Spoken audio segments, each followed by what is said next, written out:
ఇప్పుడు ఉన్న వారిలో తీసుకుంటే తెలంగాణ కాంగ్రెస్ మీరు కూడా సీనియర్, ఎందుకంటే 2 పర్యాయాలు మంత్రిగా పనిచేది, కీలకమైన పదవులు కూడా మీరు అలంకరించారు. అంటే ఇప్పుడు కాంగ్రెస్లో, తెలంగాణలో కాంగ్రెస్ పార్టీ అధికారంలోకి వస్తే నేనే సీఎం అనేవారు ఎక్కువైపోయారు. కార్యకర్తల కన్నా సీఎంలను చెప్పుకునే వాళ్ళు ఎక్కువైపోయారు అనమాట. అంటే రేపొద్దున మీరు కూడా 2019 ఎన్నికల్లో బరిలో ఉండి గెలిస్తే మీరు కూడా సీఎం బరిలో ఉన్నారా, రేస్లో ఉన్నారా? అలా చెప్పుకున్న వాళ్ళు చాలా ఎవరు అంటే మీరు ఎవరిని ఉద్దేశించి అంటున్నారు కానీ అట్లా ఎవరు చెప్పుకోరండి, మీరు ఎట్లా పుట్టిస్తూ ఉంటారు. మీడియా ముందుకు వచ్చి చెప్తున్నారు కదా. సరే ఒక్కరిద్దరు ఎవరైనా చెప్తుంటారు వాళ్ళ అంబిషన్స్, కానీ అందరూ చెప్తున్నారు, అందరూ సీఎం లేని అందరూ మాట్లాడుతున్నారని దయచేసి అట్లా అది రాంగ్గా పోతూనే ఉంటుంది మా పార్టీ గురించి. అఫ్ కోర్స్ ఎందుకంటారు అట్లా అంటే మీరు ఇప్పుడే అన్నారు, ప్రతి జిల్లాలో అనుభవజ్ఞులైన వాళ్ళు ఉన్నారు, సీనియర్లు ఉన్నారు, 4 సార్లు 3 సార్లు మంత్రులుగా చేసిన వాళ్ళు ఉన్నారు, 5 సార్లు 6 సార్లు ఎమ్మెల్యేలుగా చేసిన వాళ్ళు ఉన్నారు.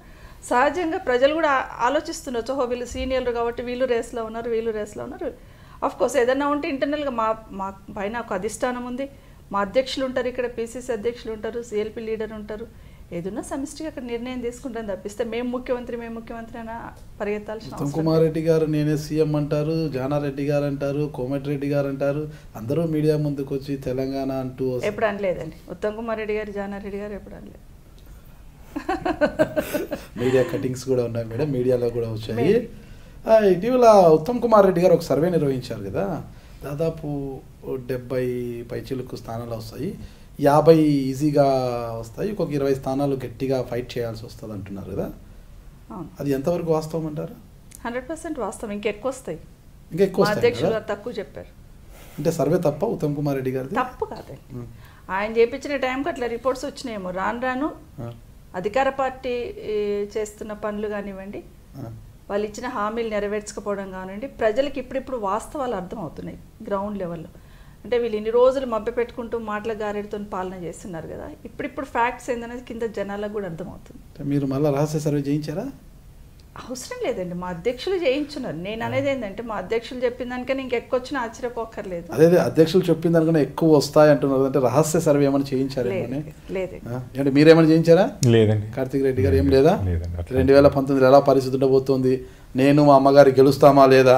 రాజకీయంగా అమ్మగారికి కానీ మాకు అవగాహన ఉందండి. ఒక ప్రభుత్వం ఎలా పరిపాలిస్తుంది, పరిపాలించిన పనితీరు ఎలా ఉంది, ఆ పనితీరు బట్టి ఓట్లు ఎలా వస్తాయని కొంచెం అమ్మగారికి అవగాహన ఉంది. కానీ 30 ఏళ్ళ నుంచి రాజకీయాలు చూస్తున్నా, నేను కూడా 30 సంవత్సరాల నుంచి రాజకీయాలు వాటం పట్టించుకున్నాను కాబట్టి నాకు కూడా అర్థమవుతుంది. ఏ సర్వే చేయకపోయినా కూడా స్పష్టంగా చెప్పొచ్చు, రానున్న రోజుల్లో టీఆర్ఎస్ పార్టీ అధికారంలోకి రాదు. ముమ్మాటికి ప్రతిపక్ష హోదాగా ప్రతిపక్ష పాత్ర పోషిస్తున్న కాంగ్రెస్ పార్టీ అధికారంలోకి రాబోతుంది. ఎలా చెప్తారు? మీరు చెప్తున్నాం కదండి, మీరు ఒకసారి ఆలోచన. తెలంగాణ ఇచ్చిన రోజే మీరు అధికారంలోకి రాలేకపోయారు. ఇప్పుడు మీ బలం తక్కువ ఉంది, పోరుబాటు అంతగా లేదు, ఏదో వృతాబత్తిగా చేస్తున్నారు, అసెంబ్లీలో పెద్ద వాయిస్ వినిపించే వాళ్ళు కూడా లేకపోయారు. అంటే ఏ విధంగా సాధ్యం? అసెంబ్లీలో వాయిస్ వినిపించినా వినిపించకపోయినా, గ్రౌండ్లో కనిపించకపోయినా ప్రజలు ఒకసారి నిర్ణయించుకున్నారనుకో, నిన్న మీకు తెలియదేం లేదు. చాలా రాష్ట్రాలు మనం చూసాం. ఫర్ ఎగ్జాంపుల్ 2 సంవత్సరాల కిందట ఢిల్లీలో జరిగిన ఆమ్ ఆద్మీ పార్టీ ఎలక్షన్స్, అంటే ఢిల్లీ ఎలక్షన్స్లో 3 నుంచి 4 సీట్లు లేని ఆమ్ ఆద్మీ పార్టీ, అంటే అసలు సీట్లే లేని ఆమ్ ఆద్మీ పార్టీ ఒకటేసారి ఎలక్షన్స్ పెడితే దాదాపు మెజారిటీ వరకు వచ్చింది. ప్రజలు ఒకసారి నిర్ణయించుకున్నారనుకోండి పార్టీకి ఓట్లు వేయాలని, మన పర్ఫార్మెన్స్ ఏది ఎక్కడ ఉన్నా కూడా దాని పెద్దగా అక్కడికి రాదు. ప్రజలు నిర్ణయించుకున్నారని మీరు డిసైడ్ చేస్తారు? నిర్ణయించుకుంటారు అని చెప్తారు. ఎలా డిసైడ్ చేస్తారు? తెలంగాణ ఇచ్చినప్పుడే మీరు రాలేదని మీరు ఒక మాట అన్నారు.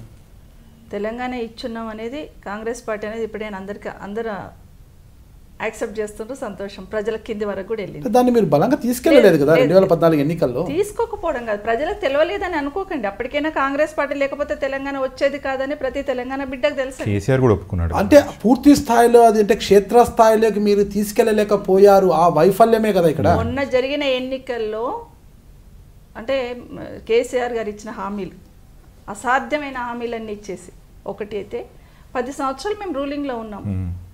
అఫ్కోర్స్ కొత్త పార్టీ వచ్చి, కొత్త నాయకుడు వచ్చి కొత్తగా మాటలు చెప్తా ఉంటే డెఫినెట్గా జనాలు ఒకసారి అవకాశం ఇద్దాం అనుకున్నారు, ఇచ్చారు. ఇప్పుడు వాస్తవాలు అర్థమవుతున్నాయి. మీరు ఎందుకు హామీలు ఇవ్వలేకపోయారు? మేము ఇచ్చిన హామీలు చెప్తున్నారు. హామీలు ఇవ్వలేకపోవడం కాదు, హామీలు ఇవ్వడం అంటే మరీ అంత నేల విడిచి సాము చేసే రకం కాంగ్రెస్ పార్టీ కాదు. ఏదైనా ఇస్తుందంటే దాన్ని కట్టుబడి ఉంటాం. ఈరోజు ₹1,00,000 అప్పులు మాఫీ చేస్తా అన్నాడు. ప్రతి దళిత బిడ్డకి 3 ఎకరాల భూమి ఇస్తా అన్నాడు. అది అసాధ్యమని మాకు తెలుసు. 3 ఎకరాల భూమి ఎక్కడి నుండి ఇస్తామని అడుగుతున్నాం. ఇప్పుడు అడుగుతున్నాం అదే. ఇప్పుడు మాట మలిపేసి ఎక్కడ భూమి ఉంటే అక్కడ కొనిస్తా అంటున్నాడు. ఆ రోజు ఎన్నికలప్పుడు ఏం చెప్పాడు? 1 ఎకరా ఉన్నోడికి 3 ఎకరాలు చేస్తాను, 2 ఎకరాలు ఉన్నోడికి 3 ఎకరాలు చేస్తాను, అస్సలు లేని వాడికి 3 ఎకరాలు ఇస్తాను, ఇంటికి ఒక ప్రభుత్వ ఉద్యోగం ఇస్తాను, ఈ చాలా మాటలు చెప్పాడు. న్యాచురల్గా అవన్నీ నమ్మారు ప్రజలు. ఓకే, నేను వస్తే ఇంకా బాగా ఇస్తాడేమో, ఆంధ్రలందరినీ పక్కకు పంపించేసి మొత్తం అది తీసుకొచ్చి మాకు ఇస్తాడేమో అని అనుకున్నారేమో ప్రజలు. మేబీ నేను అనుకోవడం. ఇవన్నీ కూడా డెఫినెట్గా ఇప్పుడిప్పుడు అర్థమవుతుంది. ఆంధ్రాలను పక్కన పంపించడంలో మీ పాత్ర కూడా ఉంది కదా? నేను అనేది అంటే భూమి గురించి చెప్తున్నాను. ఆంధ్రాలను పక్కకు పంపించడం అనకండి మీరు. అది మాట్లాడద్దు. తెలంగాణ కావాలని కోరినాం కానీ ఆంధ్ర వాళ్ళని వెళ్ళిపోమని ఎక్కడ చెప్పలేదు. వాళ్ళ తెలంగాణ కావాలంటే ఆంధ్ర సపరేట్గా వెళ్ళిపోమని లేదు. మీరు ఒక విషయం అండి, మీరు నాగరాజ్ గారు ప్రత్యేక తెలంగాణ కోసం పోరాడిన మొదటి వ్యక్తులు మా నాన్నగారు ఉన్నారు.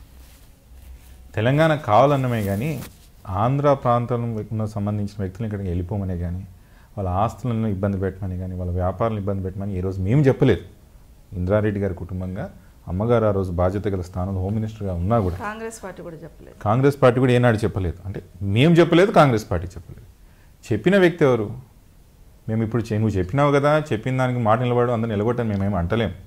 చెప్పిన మాట ఎవరు? సొసైటీలో ప్యారలల్గా స్ప్లిట్ తీసుకొచ్చింది ఎవరు?